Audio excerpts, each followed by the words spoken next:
Clara believed the judge's signature was the final word. A flourish of ink that had just made her $5 million richer had given her the sprawling, minimalist house she'd always claimed was her design, and had, most importantly, freed her from the quiet, suffocating disappointment of her husband, Alex. She held the celebratory glass of champagne aloft, the crystal glinting under the recessed lighting of her new, solitary kingdom. Her friends, a flock of equally glossy and voracious women, cheered her victory. To them, it was a triumph, a testament to her worth. They didn't know that Clara's victory was a carefully constructed mirage, and the foundation of her new life was about to turn to sand. Within 2 hours, a single phone call would begin the process of unraveling not just her fortune, but the very fabric of the realities she thought she commanded. The world she had so carelessly broken was about to break her in return. Hey, it's great to have you here for this story. If you enjoy seeing the arrogant get their comeuppance and the patient rewarded, you're in the right place. Do me a favor and tap that like button and subscribe if you haven't already. It really helps the channel grow. And for a bit of fun, let me know in the comments where you're watching from. It's always amazing to see how far these stories travel. Now, let's get back to it, because the storm is just beginning to gather on the horizon. The end had begun, as so many ends do, at a dinner party. It was Richard's 70th birthday, Clara's father, a man carved from granite and old money, whose smile was a rare and costly currency. The party was held at his estate, a place that didn't just whisper wealth, it bellowed it from every gilded cornice and polished marble floor. Alex had always felt like an exhibit in his father-in-law's home, a curious specimen of mediocrity that Clara had inexplicably brought home. He wore a suit that was perfectly tailored but understated, a quiet gray that seemed to absorb the light rather than reflect it. It was, in Richard's world, a cardinal sin. Richard stood, tapping a fork against his crystal glass. The sound, sharp and clear, silenced the low hum of conversation. He was a master of commanding a room.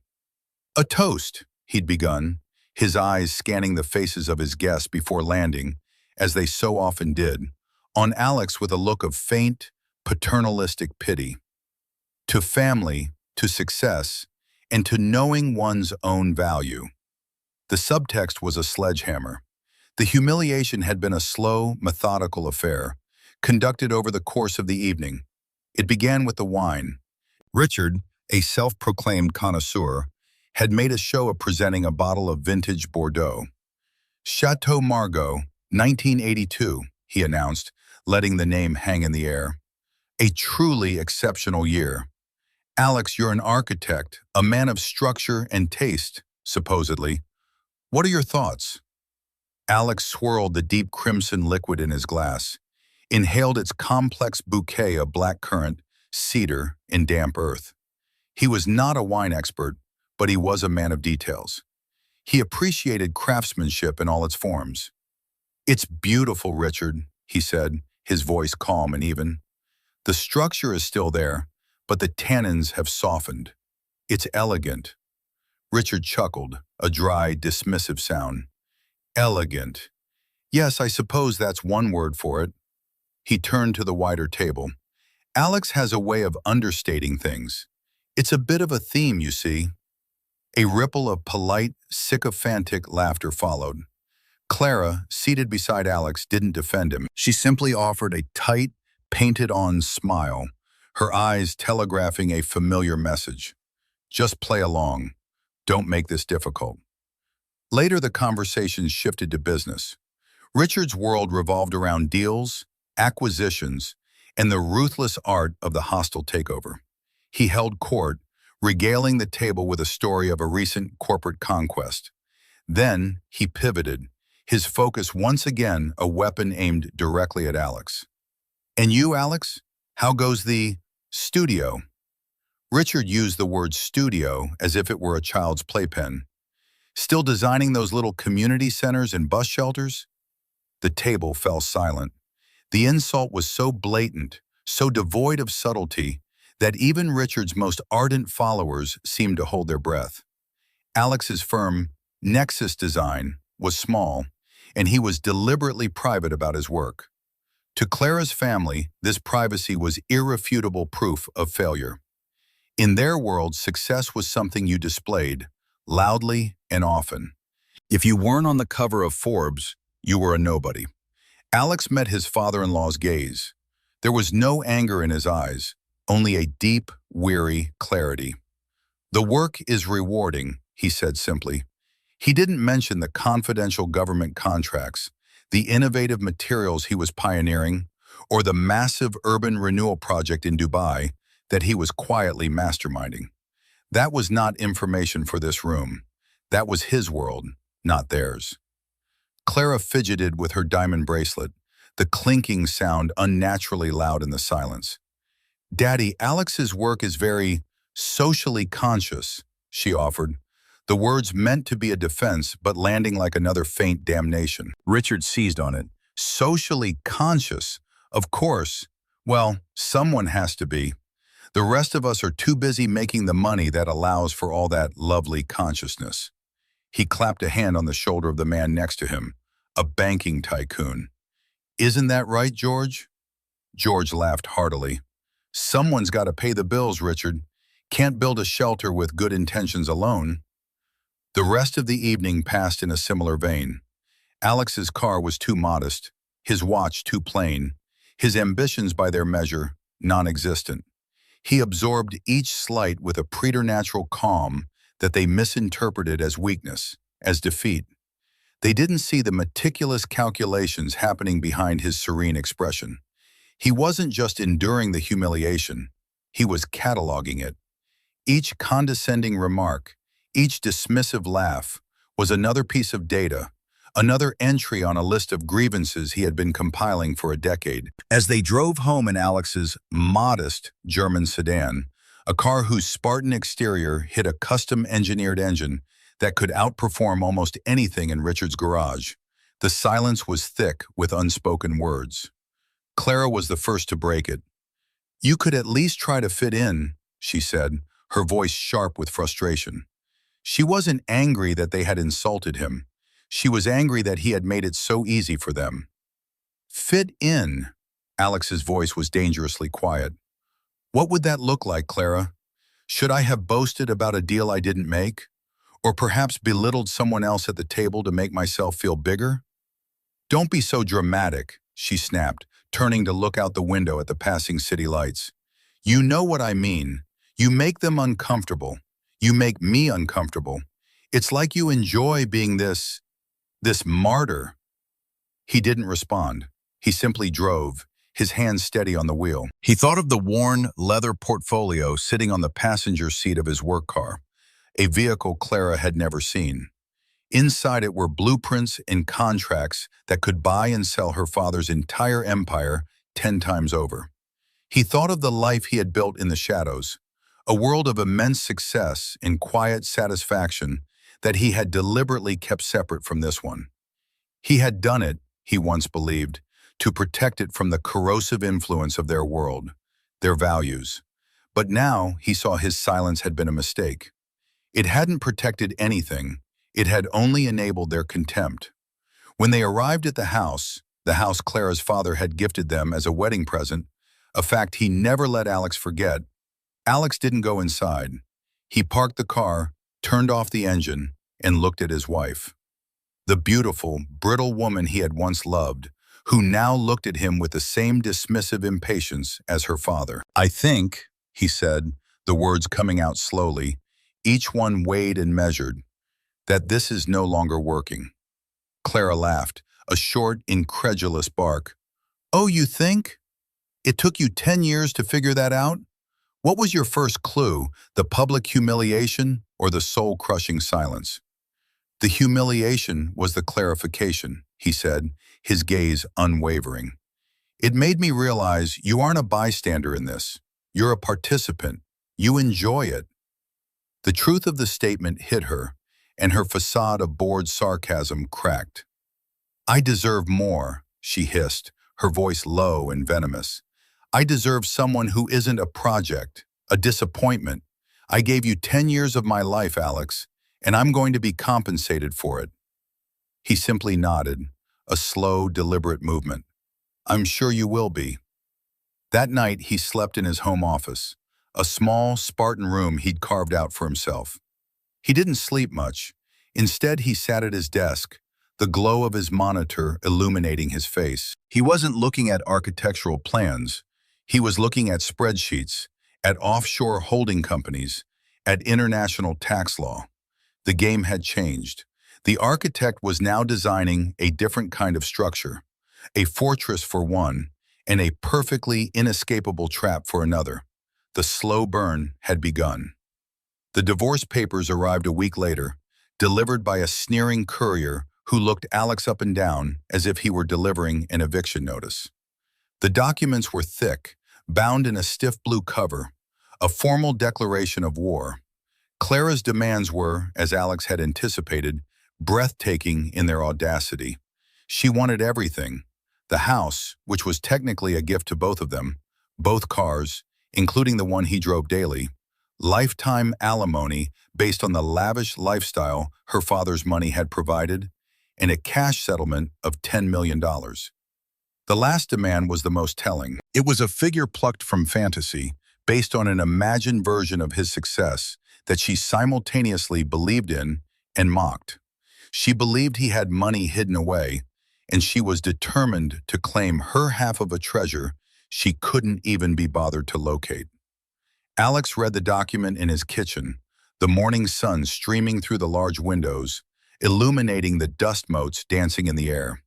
He felt a strange sense of calm. The ambiguity was gone. The battle lines were drawn. He made himself a cup of black coffee, the ritual grounding him. Then he picked up his phone and dialed his lawyer. Sarah Jenkins was not the kind of lawyer Richard would have hired. Her office was in a modest, refurbished brick building in a less fashionable part of the city. There was no marble, no panoramic view. The air smelled of old books and strong coffee. Sarah herself was small, with sharp, intelligent eyes and a preference for practical, comfortable clothing. She had been Alex's corporate lawyer for years, the architect of the complex legal structures that protected his international business dealings. She was one of only 3 people in the world who knew the true scale of his wealth. She read through the petition, her expression unreadable. She would occasionally purse her lips or raise an eyebrow, but she said nothing until she had finished the final page. She placed the document neatly on her desk. "10 million, she said, her voice dry. "She's ambitious." "She's her father's daughter," Alex replied. He sat opposite her, a picture of composure. He hadn't come here to rage or complain. He had come to execute a plan. "Her lawyer is Marcus Thorne," Sarah noted, tapping the name on the front page. "The bulldog, all bluster and aggression. He'll try to bury us in paperwork and drain you with billable hours." "Let him," Alex said. "Money is not the object here." Sarah leaned back in her chair, studying him. "What is the object, Alex?" Alex was silent for a moment, gathering his thoughts. "For 10 years, I have been treated as a failure, a charity case. My work, my ambition, my very character has been a source of amusement for her and her family. They live in a world where a person's worth is measured by what they display. I have been quiet about my success, and they have interpreted that quiet as emptiness." He leaned forward slightly. "The object is not revenge, Sarah. The object is truth. I want her to have exactly what she's asking for.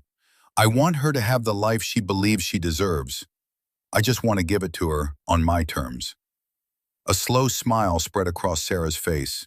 She understood. This wasn't going to be a typical divorce litigation. This was going to be a masterpiece of strategic engineering. "All right," she said, her voice now animated, energized. "Let's get to work." Alex reached down and lifted the worn leather portfolio onto his lap. It was scuffed at the corners, the brass latches tarnished with age. Clara had once tried to throw it away, calling it a relic from a flea market. He clicked it open. Inside, nestled among rolled blueprints, were not architectural drawings, but financial statements, trust documents, and ownership certificates for a dozen different entities spread across the globe. The centerpiece, Alex began, pulling out a single file, is a project I co-invested in 5 years ago, a sustainable energy development in Costa Rica. It's held through a joint-owned entity, Solara Innovations, registered in Panama. Sarah's eyes lit up. Panama. Convenient. Very, Alex agreed. The initial investment was $2 million each. The project has been successful, extremely successful. The capital gains are substantial. My half has been managed through our usual channels, taxes declared and paid progressively. Hers has not. He explained the structure. When they made the investment, he had, on Sarah's advice, structured it as two separate but linked sub-accounts under the main corporate shell. He had managed his. Clara's portion, which she had been made a director of for legal purposes, but had never once inquired about, had simply been left to accrue value. It was a pile of digital gold sitting in a fiscal gray zone, untouched and undeclared. She doesn't know it exists? Sarah asked, though she already knew the answer. She signed 100 pages of documents when we bought the house, refinanced a loan, and set up our wills 10 years ago. These were buried in the middle of that stack. She just signed where the lawyer told her to sign. She has no idea. Sarah shook her head, a mixture of awe and professional admiration. Alex, this is diabolical. It's precise, he corrected. For years, her father's mantra has been, it's not what you earn, it's what you keep. They are masters of avoidance, of finding loopholes. I'm simply giving them a very large, very complex loophole to navigate. He then laid out the strategy. They would not fight the $10 million demand. They would, after some token resistance, appear to buckle. They would offer a settlement, not 10 million, but 5. A figure that was still enormous, still a victory, but just small enough to seem like a hard-won compromise for her lawyer. And the source of this 5 million, Sarah prompted, will be a direct transfer from the Solara Innovations account, Alex said, his voice flat. A distribution of capital gains to one of its directors, to Clara. Sarah leaned back, the full weight of the plan settling in. You're not giving her $5 million, Alex.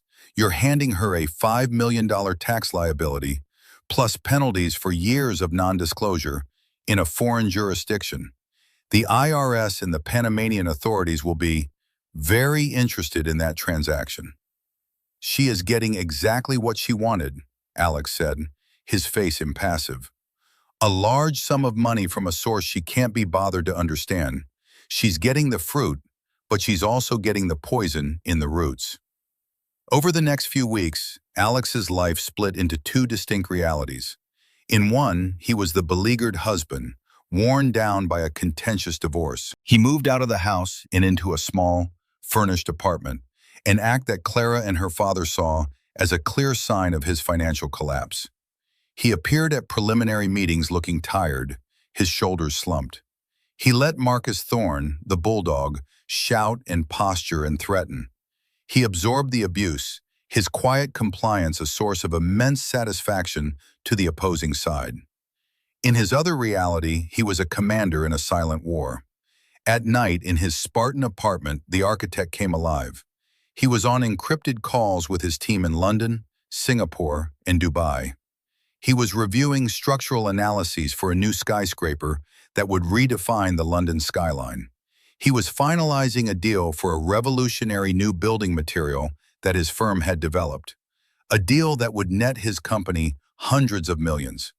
He worked with a focused, joyful intensity that he hadn't felt in years. He was no longer hiding, he was preparing. He would sometimes pause, looking out the window of his nondescript apartment at the city glittering below. He saw the house he had shared with Clara, a distant light on a hill. He felt no anger, no bitterness, only a quiet, resolute sense of purpose. He was building something, and for something new to be built, sometimes the old structure has to be completely and methodically demolished. The first negotiation meeting took place in a sterile conference room that smelled of industrial-grade carpet cleaner and unearned confidence. The room was a perfect representation of Marcus Thorne's legal practice, large, imposing, and utterly devoid of character. A massive mahogany table dominated the space, its polished surface reflecting the grim faces of the participants. On one side sat Clara, flanked by Thorne and her father Richard. Clara was dressed in a sharp, cream-colored pantsuit, an outfit chosen to convey power and seriousness. She avoided looking at Alex, instead focusing on her perfectly manicured nails. Thorne, a large man with a booming voice and a florid complexion, arranged his files with theatrical importance. But the true center of power on that side of the table was Richard. He wasn't officially part of Clara's legal team, but he was there as the concerned father, a role that gave him license to intimidate and interfere without consequence.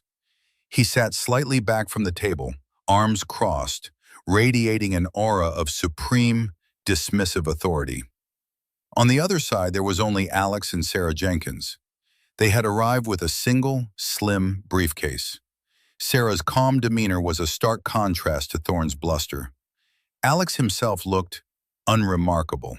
He wore a simple dark suit, a white shirt, and a plain tie. He looked like what Richard had always called him, a functionary, a mid-level manager, not a threat. Thorne began the proceedings. "Let's not waste time," he boomed, sliding a document across the table. "Our position is clear. 10 years of marriage, 10 years of my client sublimating her own ambitions to support Mr. Miller's endeavors. We are asking for the house, the vehicles, and a one-time settlement of $10 million to ensure she can maintain the standard of living to which she has become accustomed." Sarah didn't even glance at the paper. "Mr. Thorne, your client has no ambitions beyond spending her father's money.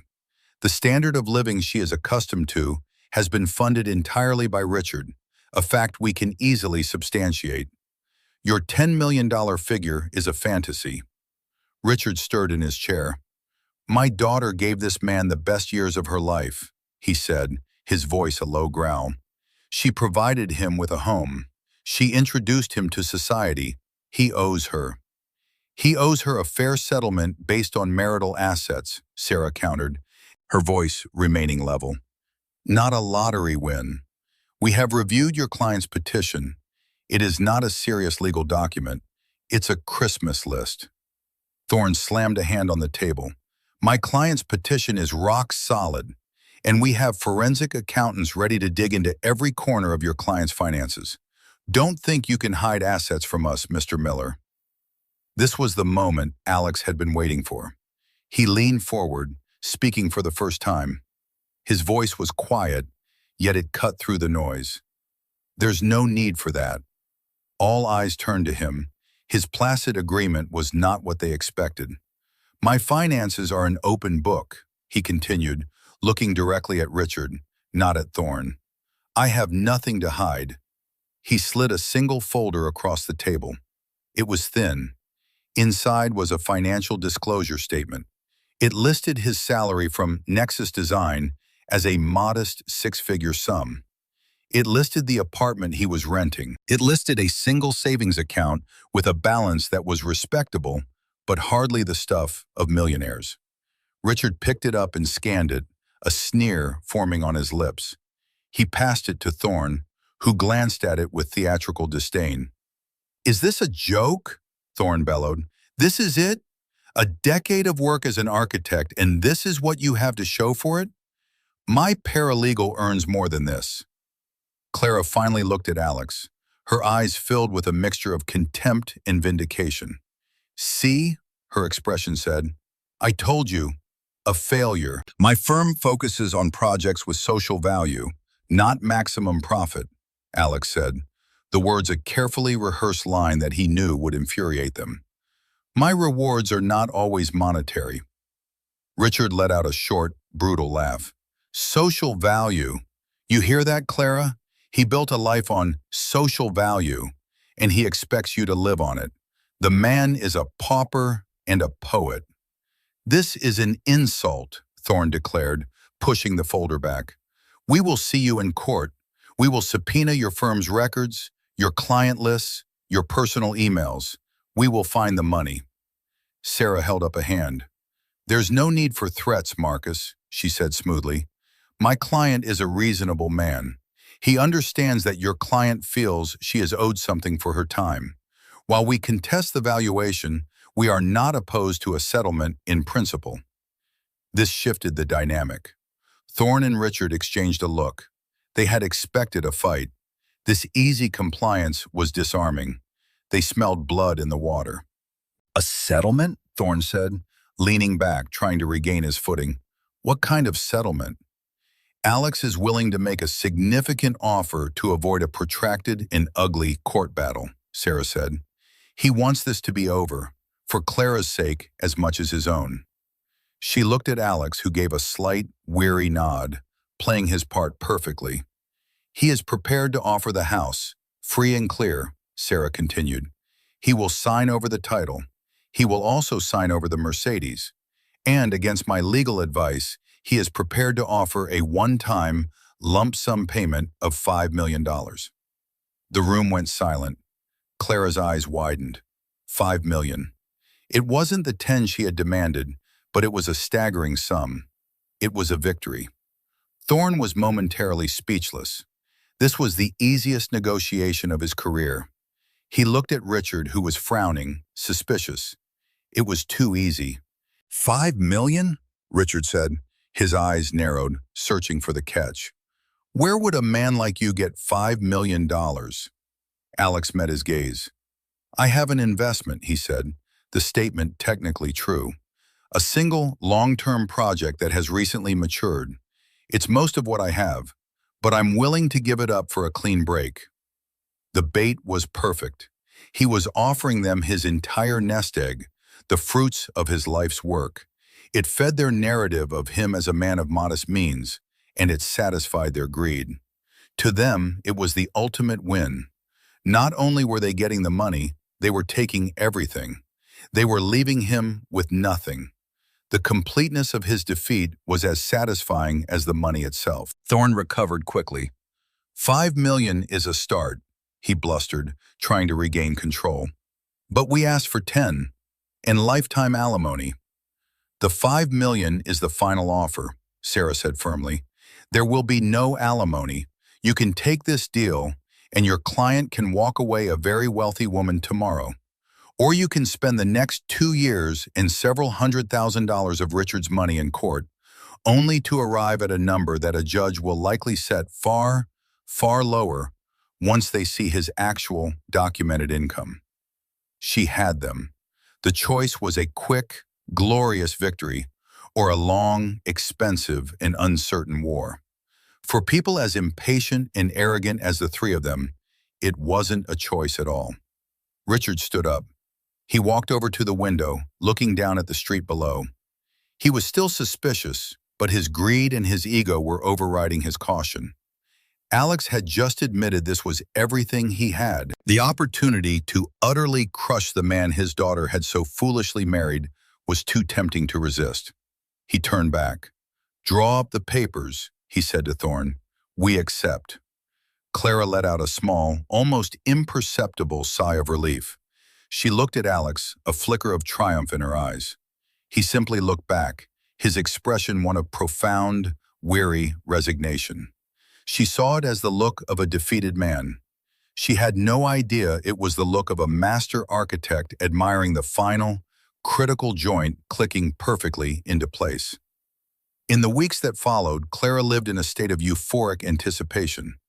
The story of her impending windfall became her favorite narrative, a tale she recounted with increasing embellishment to her circle of friends. She spoke of the negotiation not as the simple capitulation it had been, but as a hard-fought battle she had won through sheer force of will. "You should have seen his face," she told her friend Tiffany over lunch at a ridiculously expensive restaurant where the salads cost more than most people's weekly groceries. "When my lawyer laid out our terms, he just crumpled. It was like watching a balloon deflate." Tiffany, a woman whose face was a testament to the art of modern cosmetic science, took a delicate bite of her quinoa and kale. "And the money?" He really has it? Oh, he has it, Clara said, taking a sip of her Sauvignon Blanc. Apparently, he had some little investment squirreled away. His one lucky bet in a lifetime of failures. And now, it's my lucky bet. She laughed, a sound that was bright and sharp and entirely without warmth. I'm taking it all, Tiff. The house, the car, the cash. I'm leaving him with his socially conscious bus shelters and his cheap suits. Her days became a whirlwind of preemptive spending. She spent hours online, designing the interiors of the house she did not yet legally own. She ordered custom furniture from Italy, commissioned a landscape artist to redesign the garden, and put a down payment on a new Porsche, a celebratory upgrade from the Mercedes she was also getting. Each purchase was a small act of triumph, a confirmation of her victory. She saw Alex's compliance as his final, pathetic act of devotion. She imagined he was so broken by the prospect of losing her that he would give away his fortune just to make her happy. A last, grand gesture. It was a romantic, tragic narrative that painted her as the irresistible heroine and him as the devoted fool. The truth that his compliance was the cold, calculated move of a grand master sacrificing a pawn to trap a queen was utterly beyond her comprehension. Her lawyer, Marcus Thorne, was also celebrating. He had secured a massive settlement for his client in record time, with minimal effort. His reputation as the Bulldog was burnished, and his contingency fee on $5 million was a handsome reward. He was a little puzzled, it was true, by the lack of resistance from Alex's side. Sarah Jenkins had a reputation for being a tenacious, detail-oriented litigator. Her easy acquiescence was out of character. She must know he's hiding more, Thorne mused to his junior associate. She's cutting her losses, letting him give up this nest egg to protect an even bigger one. This theory satisfied him. It meant that he hadn't been outsmarted. He had simply been a part of a larger, unseen strategy. It didn't occur to him that he was not a participant in the strategy, but its target. The source of the settlement funds was a point of minor curiosity for him. Sarah's office had provided the details in a thick file of financial jargon. The payment would be made via a wire transfer from a corporate entity called Solara Innovations SA, from an account at a bank in Panama City. The file contained a resolution, signed by Alex Miller as managing partner and Clara Miller as a director, authorizing the distribution of capital gains.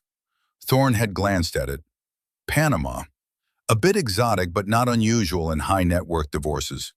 People parked money in all sorts of strange places. He noted that Clara was listed as a director. He made a mental note to ask her about it.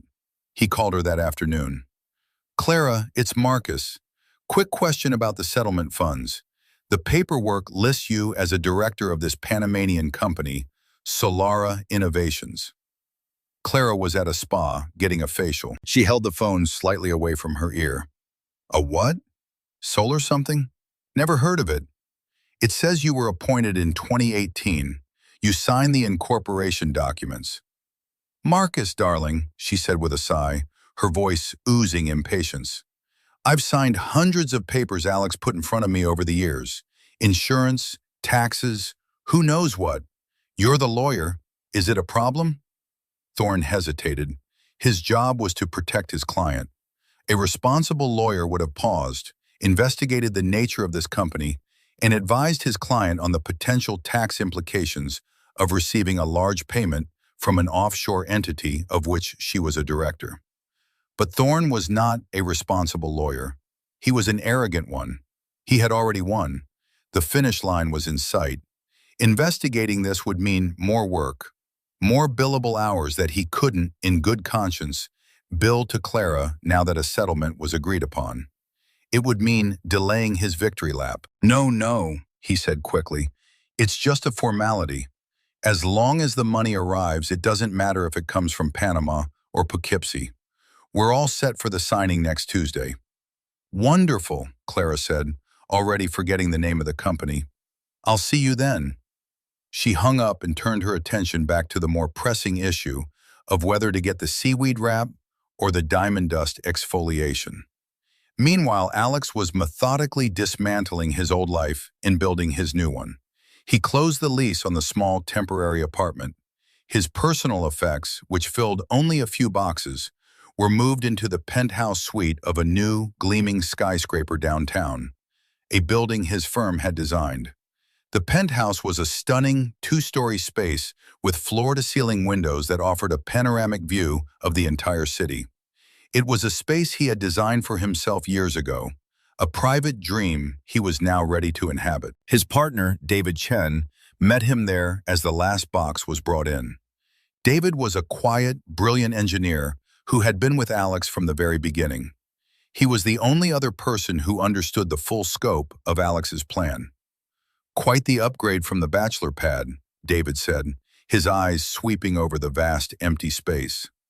"The bachelor pad served its purpose," Alex said. He stood by the window, looking down at the urban landscape. From this height, he could see the courthouse, the sterile office buildings, and far in the distance, the hill where his old house stood. "Everything is in place," David said, his tone serious. "The transfer instruction is lodged with the bank in Panama. It will execute 1 hour after you confirm the settlement is signed." "And the other part?" Alex asked, not turning from the window. "A sealed packet was delivered to a contact at the IRS Criminal Investigation Division this morning," David confirmed. "It contains an anonymous but highly detailed tip regarding a U.S. citizen, one Clara Miller, receiving a significant, undeclared income stream from an offshore entity. It includes the company name, the bank, the account number, and the exact amount of the impending transfer." Alex nodded slowly. It was done.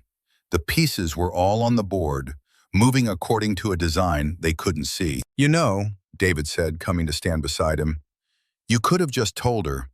You could have shown her all this." He gestured around the magnificent, empty apartment, a symbol of the success Alex had hidden for so long. "You could have saved your marriage."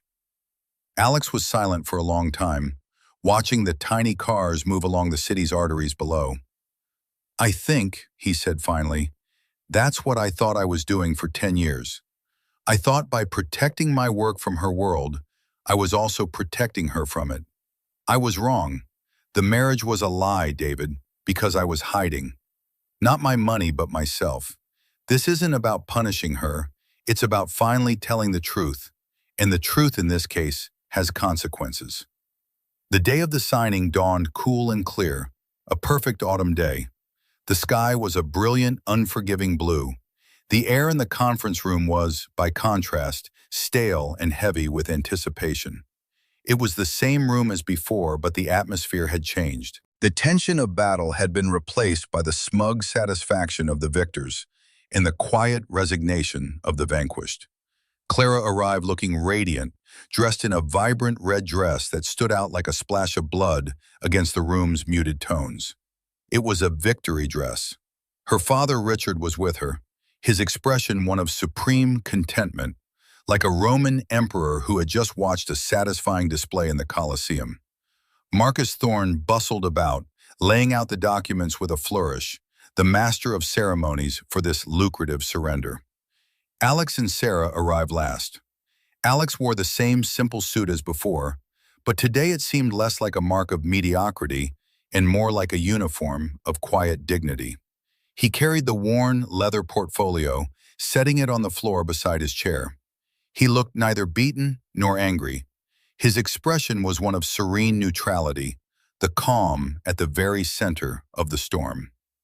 "Shall we get this over with?" Thorne said, his voice magnanimous. He gestured to the pile of papers in the center of the table.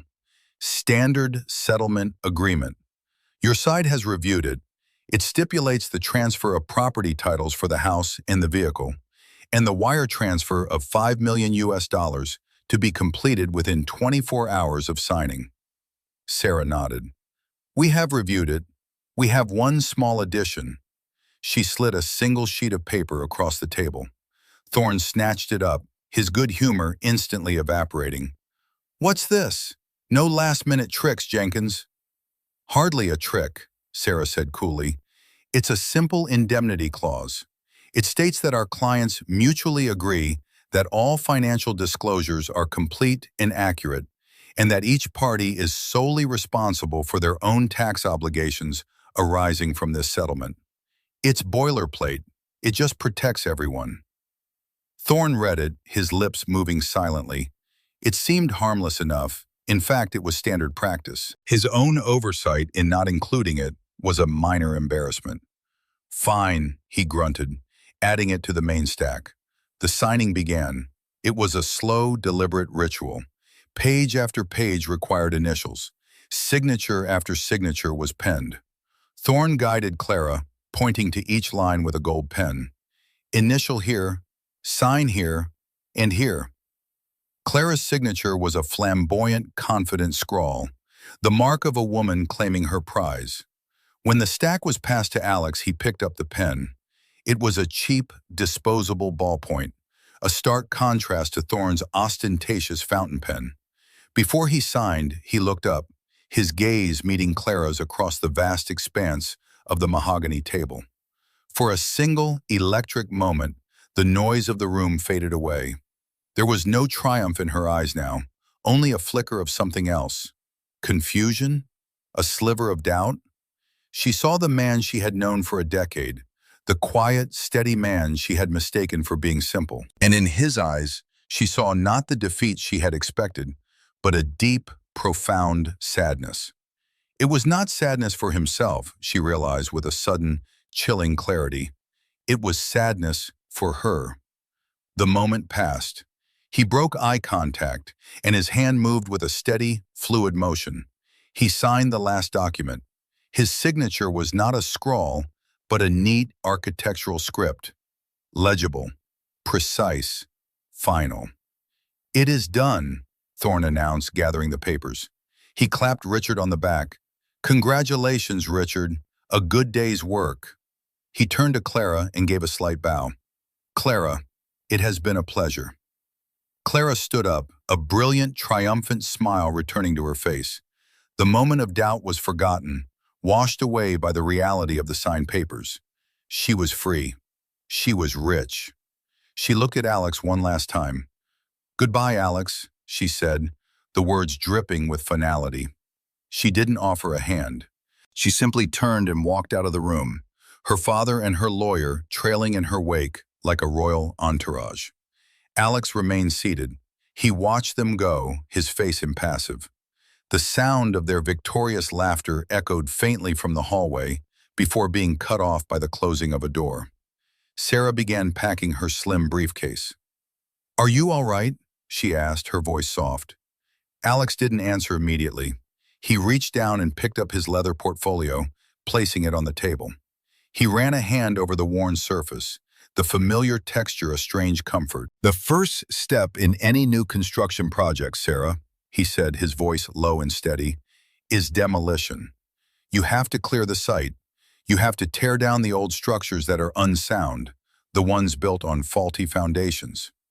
He looked up at her, and for the first time, she saw a flicker of the immense power he held in reserve. "The site is now clear." He stood up, placed his cheap pen in his pocket, and walked out of the room, leaving the echoes of a 10-year lie behind him. The quiet before the storm was over. The first drops of rain were about to fall. The celebration was immediate and extravagant. Clara didn't even wait to get home. She had her driver take her, her father, and Marcus Thorne directly to Le Ciel, a rooftop bar so exclusive it didn't have a sign. Access was by invitation only. Richard, of course, had a standing reservation. They were ushered to the best table, a corner banquette with a breathtaking view of the city skyline. The late afternoon sun bathed the world in a golden glow. It felt to Clara like the world was applauding her. "To my brilliant daughter," Richard toasted, raising a flute of Cristal champagne, a bottle that cost more than Alex's first car, "who finally came to her senses and claimed what was rightfully hers." "To Clara," Thorne echoed, his face flushed with champagne and success. and to an easy $5 million. Clara drank deeply, the cold, effervescent liquid a perfect counterpoint to the warm glow of victory spreading through her. She felt weightless, powerful. She had done it. She had shed the dead weight of her marriage and emerged richer, stronger, and more fabulous than ever. "I'm going to throw a party," she announced, "tonight, at the house, my house." "Darling, the ink isn't even dry," Richard cautioned, though there was a proud smile on his face. "That's the point, Daddy," she said, her eyes sparkling. "It's a housewarming party for a house I already live in. A divorce party. It's chic, it's modern, it's me." And so it was. A flurry of texts went out. A high-end catering company was summoned. A DJ who usually played at international music festivals was booked for an exorbitant fee. By 9 o'clock, the minimalist house was overflowing with the city's beautiful, wealthy, and morally flexible. The music was a heavy, pulsing beat that vibrated through the floor. The champagne flowed not by the glass, but by the magnum. Clara was the radiant center of it all. She moved through the crowd, accepting congratulations, air kisses, and envious compliments on her newfound freedom and fortune. "You're a legend, Clara," a man with a suspiciously perfect tan told her. "Most women get taken to the cleaners. You are the cleaners." Clara laughed, throwing her head back. "You have to know your worth," she said, repeating her father's mantra. "And then you have to make sure everyone else pays it." Around 11 o'clock, she stood on the cantilevered balcony, overlooking the pool where colored lights danced on the water's surface. The party was in full swing behind her. She held a fresh glass of champagne, feeling the cool night air on her skin. She looked out at the glittering expanse of the city.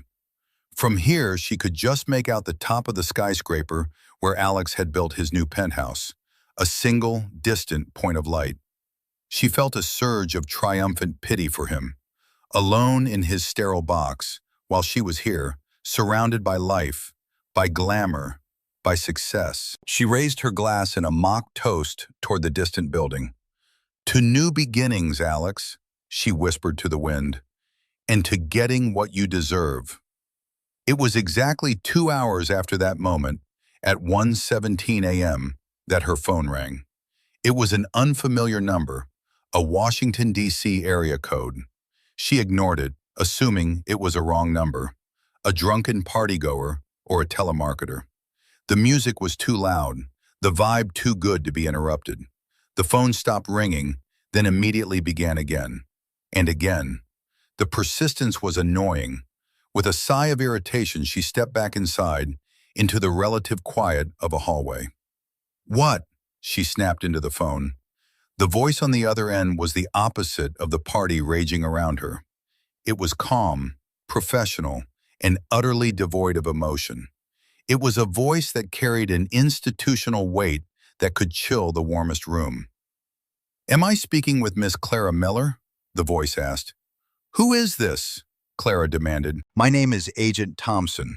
I'm with the Criminal Investigation Division of the Internal Revenue Service." The words dropped into the festive atmosphere like blocks of ice. IRS, Criminal Investigation. The music from the party seemed to fade, replaced by a high-pitched ringing in her ears. I think you have the wrong number," she stammered. "We have you listed as the sole director and beneficiary of a payment from a Panamanian corporation, Solara Innovations S.A. Is that correct, Ms. Miller?" "Solar? I don't know what you're talking about," she said, her voice a thin whisper. The name was vaguely familiar.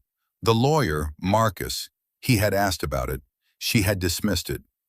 "According to our records," Agent Thompson continued, his tone unchanging, "a wire transfer in the amount of $5 million was deposited into a new account in your name at 4:32 p.m.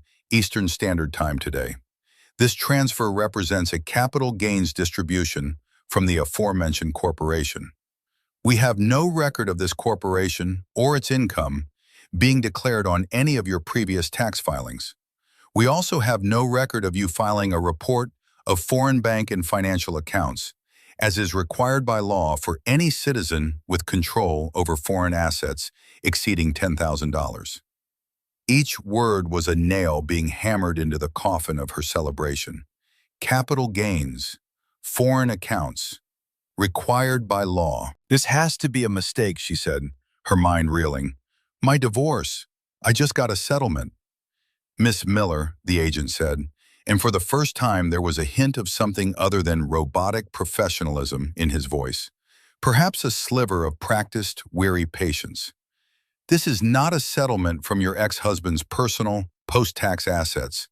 This is a direct corporate distribution to you, in your capacity as a director of an offshore entity. As such, the entire amount is considered taxable income to you. The tax liability on $5 million, plus several years of penalties for failure to file and willful non-disclosure, is substantial. We would like to schedule a meeting to discuss this with you and your legal counsel at your earliest convenience. We will be in touch with your lawyer, Mr. Thorne, in the morning to formalize this request. The line went dead. Clara stood in the hallway, the phone still pressed to her ear. The bass from the party vibrated in her chest, a sick, heavy rhythm. $5 million, taxable income, penalties, substantial. The words echoed in the sudden, vast silence of her mind. The beautiful, minimalist house no longer felt like a palace. It felt like a cage.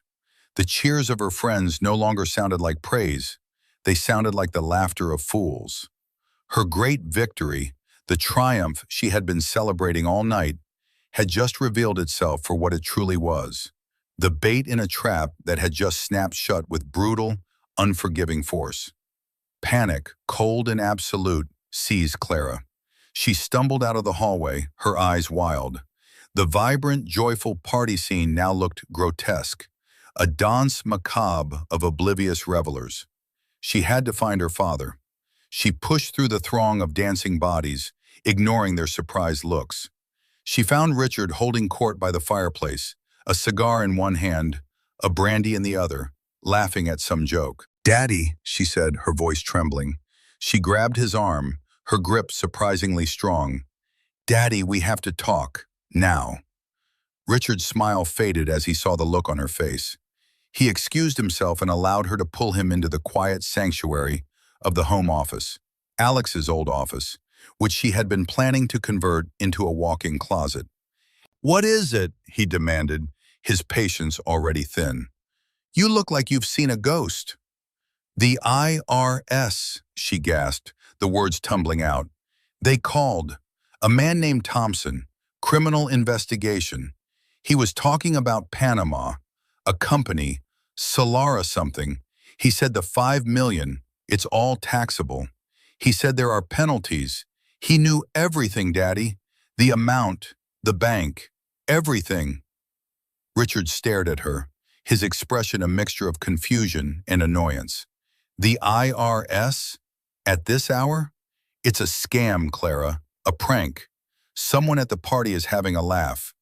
"No," she insisted, her voice rising to a near shriek. "It wasn't a prank. He was real. He knew about Marcus. He's calling him in the morning. He said the words, willful non-disclosure." That phrase, willful non-disclosure, finally broke through Richard's skepticism. In his world of aggressive business dealings, those were dangerous words. They carried the scent of audits, lawyers, and legal jeopardy. He took a step back, running a hand over his face. "All right, calm down," he said, his own voice now laced with concern. "Tell me exactly what he said. This company, Solara, what?" "Solara Innovations," she repeated, the name now burned into her memory. "He said I was a director. He said it was an offshore entity." Richard's mind, a sharp and ruthless instrument, began to work. Panama, offshore entity, a large, sudden payment, a preemptive call from the IRS.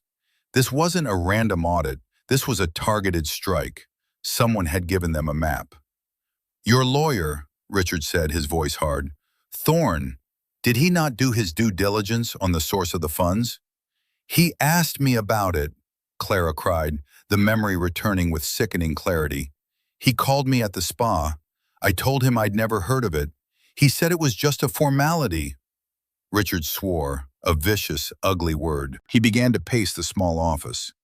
The fool, the arrogant, incompetent fool. He saw a fat, easy fee and didn't bother to look at the hook inside the bait. He stopped and pointed a finger at Clara. And you, a director of a company you've never heard of? How is that possible? I don't know. Alex used to have me sign papers all the time. How was I supposed to know what they were? She wailed, her defense sounding weak, even to her own ears. The name hung in the air between them. Alex, the quiet, unassuming man they had crushed, the pauper they had beggared, the fool they had so easily outsmarted. Richard's pacing stopped. He stood perfectly still, his face paling as the horrific, brilliant simplicity of the trap became clear to him. It wasn't a trap Alex had stumbled into. It was a trap he had designed. He had built it with the same patience and precision he used to build his skyscrapers. He baited the hook, Richard whispered, his voice filled with a dawning, horrified respect. He didn't just give you the money, he gave you the liability. He knew you wouldn't look. He knew Thorne was a lazy peacock, and I was too busy enjoying the show to question the script. He knew we would be blinded by our own arrogance. He looked at his daughter, truly looked at her, and saw not a triumphant heiress, but a pawn in a game she hadn't even known she was playing. The $5 million isn't a settlement, Richard said, the words falling like stones. It's a tax bomb, and he just handed you the detonator. Clara sank into a chair, the fight draining out of her. The numbers began to swirl in her head. Federal income tax at the highest bracket would be nearly $2 million. State taxes would add hundreds of thousands more. And then the penalties. Failure to file, failure to pay, accuracy-related penalties, penalties for not disclosing the foreign account. These could easily double the initial tax bill. Suddenly, her $5 million windfall was a multi-million-dollar debt. She wasn't rich. She was ruined. Worse than ruined. She was in debt to the most implacable creditor on the planet, the United States government. "Call Thorne," Richard commanded, his voice regaining its strength. "Get him in here, now." Clara fumbled for her phone. She found Thorne's number and pressed call. He answered on the third ring, his voice thick with champagne and bonhomie. "Clara, enjoying the party? I had to slip out, early meeting tomorrow." "The IRS called me," Clara said, her voice flat and dead. The silence on the other end of the line was absolute. Then, Thorne's voice, sober and sharp. "What did they say?" The unraveling began the next morning. It was not a sudden collapse, but a slow, grinding demolition. Richard, drawing on his decades of experience in crisis management, took charge. The first step was damage control. He summoned Marcus Thorne to his private office at dawn. Thorne arrived looking pale and sleepless, his usual bluster completely gone, replaced by the hunted look of a man who sees his career flashing before his eyes. Richard did not yell. His fury was cold and precise. "You had one job, Marcus," he began, his voice dangerously low. "Vetting this deal. You failed. You were so eager to cash your check that you let my daughter walk into an ambush. You didn't just commit malpractice. You were an active participant in her financial destruction." Thorne, for his part, tried to deflect. "The disclosures were misleading. It was a complex structure. We can fight this, Richard. We can argue that it was a fraudulent conveyance." "You will argue nothing," Richard cut him off. "You are compromised. Your incompetence is now a matter of record.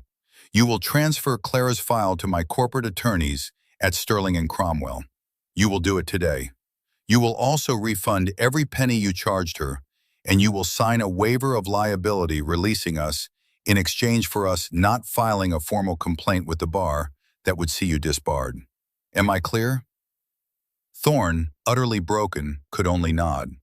The bulldog had been declawed and defanged. The team at Sterling and Cromwell was efficient, expensive, and grim. They confirmed Richard's worst fears within hours. Alex's trap was a work of legal art. The paper trail was perfect. Clara was, unequivocally, a director of Solara Innovations.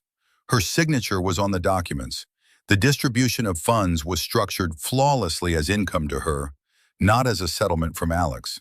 The indemnity clause Sarah Jenkins had insisted on at the signing was the final, elegant checkmate. It explicitly made each party responsible for their own tax burdens. Alex had not broken a single law. He had simply used the law, and their own greed, as a weapon against them.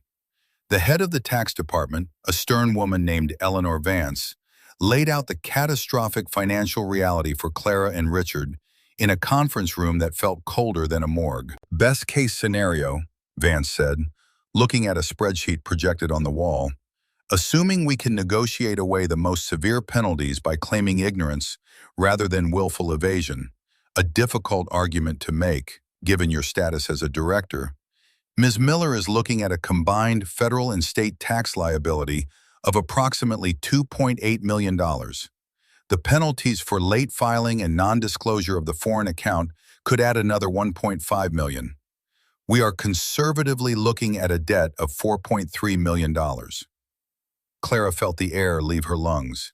But the $5 million is the source of the debt, Vance said patiently. You would need to use almost all of it to pay the government. You would be left with roughly $700,000, from which you will need to pay our legal fees, which will be substantial. Richard slumped in his chair. He had built an empire on shrewd calculations, and he had just watched his daughter get wiped out by a man he thought couldn't even balance a checkbook. But Alex's plan had another, even more devastating, layer. While the lawyers were dissecting Clara's financial ruin, Alex was meeting with his partner, David Chen, in the sun-drenched lobby of his new building. The second wave is ready, David said, handing Alex a tablet. On the screen was an article from a prestigious international architecture journal. The headline read, Nexus Designs Alex Miller unveils Project Helios, the world's first zero-carbon skyscraper. The article was filled with glowing praise, detailed schematics, and quotes from industry legends hailing the project as revolutionary. It named Alex not just as the architect, but as the primary developer and financier through his private investment arm, a detail he had never before allowed to be published. The article also mentioned his firm's other quiet successes: the new airport terminal in Singapore, the National Museum in Qatar, the urban renewal project in Dubai. It painted a picture not of a humble designer of bus shelters, but of a global titan, a visionary who had been operating at the highest level in plain sight for years. It went live 10 minutes ago, David said. It's already been picked up by the Wall Street Journal and the Financial Times. Alex nodded. Phase 2. The news of Alex's true success spread through the financial and social circles of the city like a shockwave. Richard was one of the first to hear it. An old rival called him, his voice dripping with false sympathy. Richard, my boy, saw the news about your former son-in-law, the architect. Turns out he's not just an architect, he's a bloody Midas. Who knew? Richard hung up the phone, his hands shaking. He was not just a fool. He was a publicly humiliated fool. The man he had mocked and belittled for a decade was not just successful. He was in a completely different league. Richard's wealth was built on acquiring and leveraging the work of others. Alex's was built on creating things of immense value from nothing. In that moment, Richard understood the fundamental difference between them and the chasm of his own misjudgment. For Clara, the news was even more devastating. Her friend Tiffany, the one with whom she had celebrated her victory, sent her the link to the Wall Street Journal article with a single line of text. OMG, is this real? Clara read it and reread it, the words blurring through her tears. The scale of his success was incomprehensible. The wealth she had tried to claw from him was, she now realized, nothing more than pocket change, a rounding error on his balance sheets. The $5 million she had thought was his entire life savings was a calculated, almost contemptuous pittance. The true humiliation was not the lack of money. It was the realization that he had never needed her. He had never needed her father's connections, her social standing, or her approval. His world was so much larger than hers that he had been able to keep it entirely hidden, like a man hiding a mountain behind a curtain. Her dismissal of him, her condescension, her insults, they hadn't been punches landing on a weak opponent. They had been pebbles thrown against a fortress wall. He hadn't been enduring her world. He had been observing it, like a scientist studying a flawed and predictable specimen. The $5 million settlement was not a punishment. It was a lesson. A brutally expensive, meticulously crafted lesson in humility. He hadn't taken everything from her. He had simply taken away the lies she had built her life upon, leaving her with nothing but the cold, hard truth of her own insignificance. The final confrontation happened a week later. Clara was a ghost haunting the rooms of the cavernous house she had won and now had to sell. The Italian furniture was still in shipping containers, the Porsche order had been canceled, and a for sale sign was being prepared. The party was over. She drove to the skyscraper downtown, the one with his name on it in the newspapers. She didn't have an appointment. She told the security guard at the front desk that she was Alex's wife. The word felt like ash in her mouth. The guard made a call, and to her surprise, she was told to go up. The elevator ride to the penthouse was silent and swift.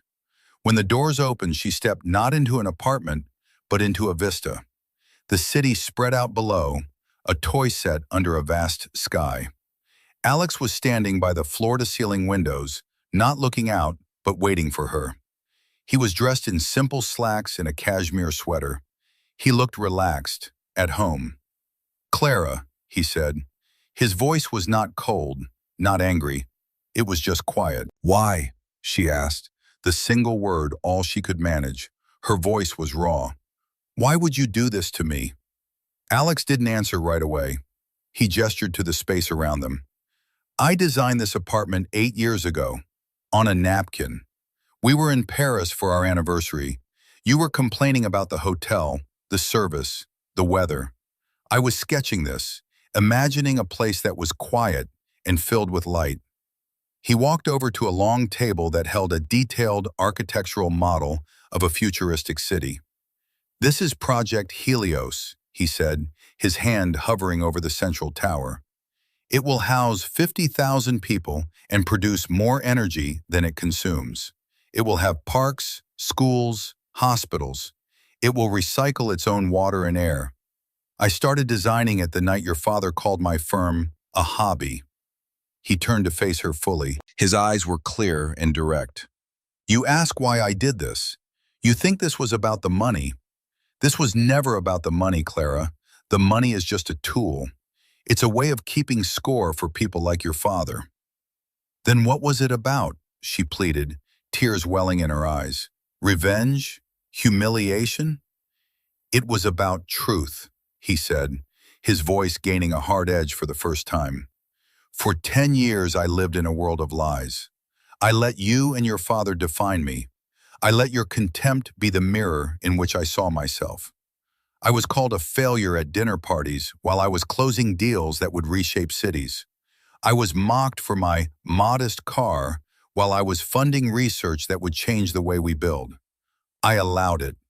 That was my mistake." This was the moral mirror. He wasn't shouting, he was stating facts. "I didn't do this to you, Clara," he said, the distinction crucial. "I simply stepped out of the way and allowed you to be who you are. I gave you a choice. You and your father and your bulldog lawyer. You saw a man you believed to be weak and broke, and you decided to crush him. You decided to take everything. The 5 million was a test, a character test, and you all failed it spectacularly." He walked back to the window. You wanted a settlement based on a lifestyle. That lifestyle was funded by your father's money and my silence. Now the silence is over. You wanted to be compensated for your time. Fine, you have been compensated. You have a $5 million education in the consequences of arrogance and greed. What you do with that education is up to you. She stood there, stripped bare by the calm, devastating logic of his words. Every defense she had, every justification, crumbled to dust. She was not a victim. She was the author of her own ruin. He hadn't destroyed her. He had simply held up a mirror, and she had shattered against her own reflection. She had come here expecting to rage, to plead, to bargain, but there was nothing to bargain for. He wasn't holding her captive. He had simply opened the door to her cage and shown her that she had been the one to lock it from the inside. "What do I do now?" she whispered, the question not directed at him, but at the empty space that was her future. Alex looked at her, and the hardness in his eyes softened into something like pity. "You learn," he said. "You sell the house. You pay your debts. You get a job. You build something of your own for the first time in your life. You discover your own worth instead of trying to bill others for it." He turned back to the window, the conversation over.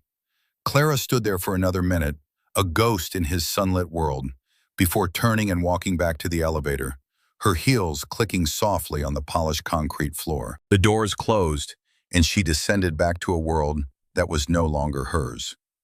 The months that followed were a harsh education. Clara sold the house, the proceeds immediately seized by the IRS to cover the bulk of her debt. The Mercedes was repossessed. Her fair-weather friends, once so eager to celebrate her victory, vanished as soon as her story of financial ruin became the city's most delicious piece of gossip. She was a social pariah, a cautionary tale whispered about at cocktail parties. She was forced to move into a small, one-bedroom apartment, a place smaller than the master closet of her old home. For the first time in her life, she was truly alone, stripped of the insulating layers of wealth and status. The silence was deafening. Her father, Richard, was also paying a price. His reputation, once unassailable, was now tarnished. He had been publicly outmaneuvered, his judgment proven to be catastrophically flawed. Several of his investors quietly pulled their funds. His empire, built on an image of ruthless infallibility, had shown a crack. He grew older, smaller, his booming voice often trailing off into silence. The dynamic between him and Clara shifted. His disappointment in her was replaced by a shared, unspoken shame. He had failed to protect her because he had been as blind as she was. He offered her money, a lifeline, but for the first time, she refused. Taking his money would mean she had learned nothing. Clara, adrift and terrified, did the only thing she could think of. She got a job. It was a humbling experience. Her resume was a blank page. She had a degree in art history from 20 years ago and a decade-long gap where her occupation was listed as homemaker. She eventually found work at a high-end art gallery, not as a curator, but as an assistant, fetching coffee, answering phones, and managing the schedule. The pay was barely enough to cover her rent. The first few months were excruciating. She was surrounded by the world she used to inhabit, but now she was on the other side of the velvet rope, serving champagne instead of drinking it. She was invisible. People she had once known, people who had been to her parties, looked right through her. It was a daily dose of the same dismissal she had once so casually dispensed to Alex. But slowly, something began to change within her. Stripped of her external identity, she was forced to build an internal one. She started paying attention to the art, not as a status symbol, but as a form of expression. She read the books in the gallery's library. She listened to the artists talk about their work, their passion, their struggles. She discovered a capacity for work she never knew she had. She was organized. She was efficient. She had a good eye. One day, an important client came in, a wealthy tech entrepreneur looking to start a collection. The gallery owner was stuck in traffic.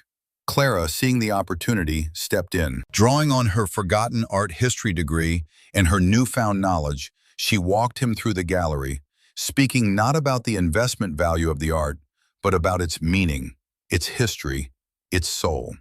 She spoke with a genuine passion she hadn't felt in years. The client was impressed. He bought 3 paintings. When her boss finally arrived, the client was singing Clara's praises. "This young woman knows her stuff. You should give her a promotion." It was a small victory, a tiny crack of light in the darkness of her life, but it was hers. She had earned it. Alex, meanwhile, thrived. His projects won international acclaim. He became a public figure, not a celebrity, but a respected voice on urban design and sustainable living. He gave TED Talks. He taught a class at his old university. He remained, however, intensely private. He gave few interviews and never, ever spoke of his ex-wife or his divorce. He lived in his beautiful penthouse, a space filled not with possessions, but with light, books, and blueprints for the future. He had found justice, but he had not become a zealot. He had won, but he had not become a tyrant. He had maintained his integrity. One evening, about a year after the divorce, Alex was attending a charity gala for the city's art museum. He was the guest of honor, as his firm had designed the new wing pro bono. He was standing alone looking at a painting when he heard a hesitant voice behind him. "It's a Rothko." He was trying to capture the sublime, a feeling of being overwhelmed by something vast and unknowable. He turned. It was Clara. She was wearing a simple black dress, elegant but not flashy. Her hair was pulled back and her face was free of the mask of heavy makeup she used to wear. She looked different, calmer, more real. "I know," he said, a small smile touching his lips. "I read the plaque." She flushed slightly. "Right, of course, sorry, old habits." She gestured with a tray of wine glasses she was holding. She was working the event. "Can I get you something?" He looked at her, truly looked at her, for the first time in a year. He saw the exhaustion in her eyes, but also a flicker of something new. Resilience. Dignity. "I'll have a water, please," he said gently. She poured him a glass, her hands steady. As she handed it to him, their fingers brushed. It was a small, fleeting contact, but it felt charged with a decade of shared history. "I heard about the promotion," he said. "Associate director at the gallery. Congratulations, you earned it." She looked up, surprised. "How did you—" "I keep up," he said simply. An uncomfortable silence fell between them. "Alex," she began, her voice barely a whisper. I'm sorry. For everything. I was a fool. I was arrogant and I was cruel. I didn't know who you were. More importantly, I didn't know who I was." Alex took a sip of his water. He looked at the woman standing before him, not the ghost of his wife, but a new person, forged in the fires of humility. He saw no triumph in her downfall, only the sad, necessary wreckage of the past. His goal had been truth, not destruction. Perhaps in the end, the truth had been a creative force as well as a destructive one. "I know," he said, and in those 2 words there was a universe of forgiveness. Not a forgetting of the past, but an acceptance of the present. Not a reconciliation, but a release. He finished his water, handed her the empty glass, and gave her a small, final nod. Then he turned and walked away, back to his world of light and structure, leaving her in hers. Clara watched him go, a single tear tracing a path down her cheek. It was not a tear of sadness, but of gratitude. The lesson had been brutal, the cost immense. But for the first time in her life, she was free, truly free. Not from a marriage, but from the prison of her own making. And as she picked up her tray and went back to work, she understood that her new life, this small, difficult, authentic life, was only just beginning. The story of Alex and Clara became a quiet legend in certain circles. It wasn't about the money or the spectacular downfall. It was about the profound difference between value and price.